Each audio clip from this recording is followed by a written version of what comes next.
Tahimik ang simula, pero may paparating isang lakas na hindi mapipigilan.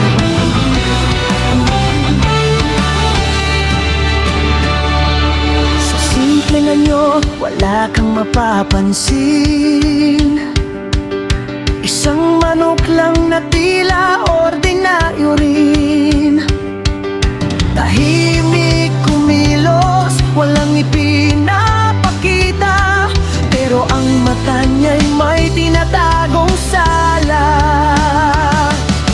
Hindi mo alam kung gaano kalalim, malakas na unti-unting nagigising. Kapag sa'y napilitang lumaban, ito pa lang ang simula ng digmaan. Manok ni Taguro, unang anyo pa lang. Tahimik na lakas, nakabaon sa laman. Di mo man ramdam yan anyang panganib.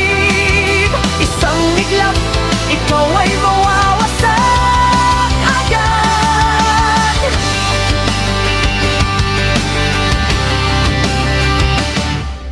Unti-unting lumalaki ang alok. Katawan niya'y nagiging bakal at bato. Bawat galaw ay parang lindol ang dating. Ito na ang lakas na di mo kayang pigilin.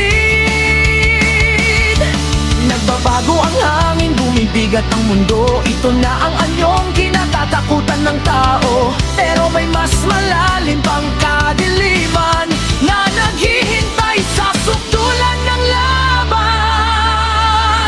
Manok ni Taguro, 100%. Lakas na kayang wasakin ang mundo.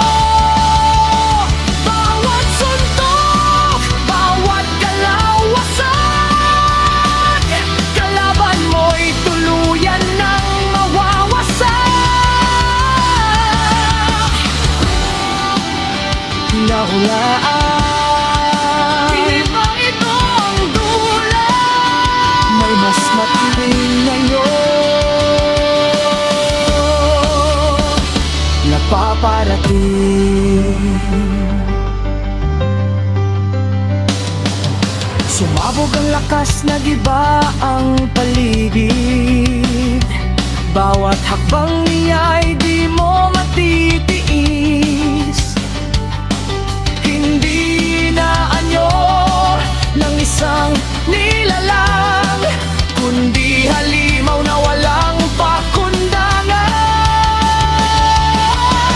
Lampas sa limit ang lakas na dala, pati sarili niya'y unti-unting nawawala. Kapag tuluyan niyang pinakawalan, wala nang matitira sa laban. Manok ni Taguro, 120%. Sugdulang lakas, katapusan ng mundo. Walang awa, walang hanggan. Ito na ang huling digmaan. Manok ni Taguro, lagpas sa limin. Lakas na hindi na kayang pigilin.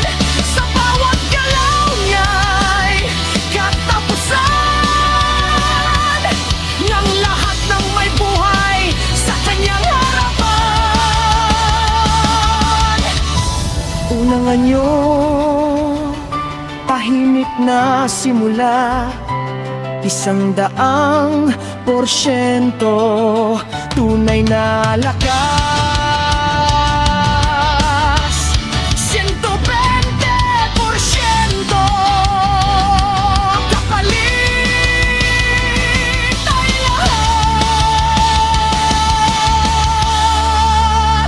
Sa dulo ng laban, may matitira pa ba?